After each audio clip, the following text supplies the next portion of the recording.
So ito po yung nakuha ko after 3 weeks. 1/4 pa lang po yan na African Nightcrawler. Stay tuned ka-backyard, tapusin niyo pong video. Think globally, farm locally. Welcome to Backyard Farming. So ang ginawa ko po ka-backyard, nag-order po ako ng African Nightcrawler sa aking kakilala po. At half kilo po yung na-order ko. Per kilo po dito sa amin is 500 pesos. Medyo may kamahalan po talaga yung African Nightcrawler ka-backyard. So nung dumating po dyan sa bahay, hindi pa po ako nakaprepare ng bed. So ang ginawa ko kung ano lang yung meron ako ng mga organic matter, like mga dahon na pa-compose na, at saka mga prutas na pa-compose na din. And then nilagyan ko siya ng mga malunggay para po may pagkain po yung African Nightcrawler natin. So, sinubukan ko po ito ka-backyard dahil po we will be into organic gardening and organic hydroponics. So, if you want to see po more videos, nandito po sa aking channel po ang organic hydroponics. Kasi po, isa po sa pinaka-importanting ingredients po ka-backyard itong vermicast natin para po sa organic hydroponics. So, I was napilitan or I was encouraged po na subukan itong vermicomposting po. Kasi nakita ko rin po yung as I research, nakita ko po mas mabilis po mag-compost po ang African Nightcrawler. So, alagaan natin ito at titingnan natin kung gaano po kadali sila or kahirap alagaan. So, yan po, sabi po ng aking kaibigan, just prepare it na may makakain sila at saka hindi masyadong basa po. So, yan po yung ginawa ko. Sako lang muna at saka meron lang yan siyang, yung sira po na plastic na nilagyan ko lang ng sako para kung lagyan siya ng tubig ay tutulog pa rin yung tubig. Hindi siya magstay dyan sa loob para hindi sila mamatay. Kasi ang reason po para umalis po yung African Nightcrawler, it's either sobrang basa, mamamatay sila, or walang pagkain.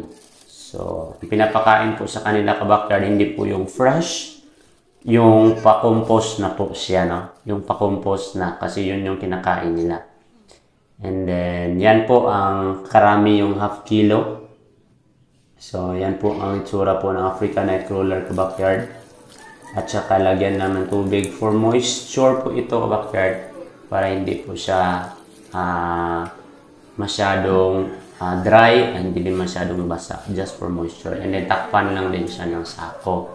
So yan po ay sa bahay lang po, pero ililipat ko po yan siya sa aking vermicomposting place. So after 3 weeks, nagkuha po ako 1/4 ng harvest po yan. So nagkuha po ako ng 1/4 po na African Nightcrawler at dadalhin ko po yan sa aking vermicomposting area. So, meron po akong ginawa ka-backyard. Makikita nyo mamaya. Kasi ita-travel ko pa yan doon. 20 minutes travel. So, medyo malayo po yun. Kasi bahay po yun ng mama ng wife ko. So, dyan po after 20 minutes, nakarating na. So, nilagay ko yan sila. So, ang ginawa nila po, lumabas po sila sa cellophane. So, pumunta dyan. Nilagay ko na lang din sila dyan sa yan po, yun sila o lumabas po sila. Parang ayaw nila po yung sobrang mainit. So, yan po ang naging resulta. So, ito po yung vermicomposting area ko ka-backyard. Ito po yung Azula pan ko po dati ka-backyard, ano? Sa mga nag-follow po sa ating channel sa YouTube. Itong Azula pan ko po ay nagkaroon ng crack. Well, nung sobrang init, nag-crack po siya. So, wala pa akong budget para ipaayos. So, gagawin ko po ay convert ko muna ng vermicomposting. So, para po ma-maximize yung place. Papakita ko rin po, lagay ko po yung link dyan po sa dulo at saka sa description kung paano po mag-prepare ng bedding na meron pong stem po ng banana trunk. Yung mga banana trunk po, tadtarin at saka yung kung anong ilagay ng organic matter. Kasi meron niyang ipot ng kambing, yung sobra sa aking Azula, nilagay ko din dyan.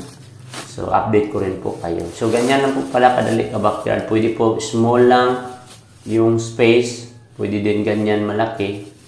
So, madali lang pala para min. 1/4 po yung harvest ko ka-backyard from 1/2 kilo. Yan po after 3 weeks, 1/4 pa lang po yun.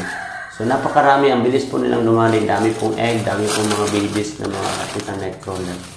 So kung gusto nyo pong matuto po, just keep updated. So harvest na po natin yung half po ng part na ito po.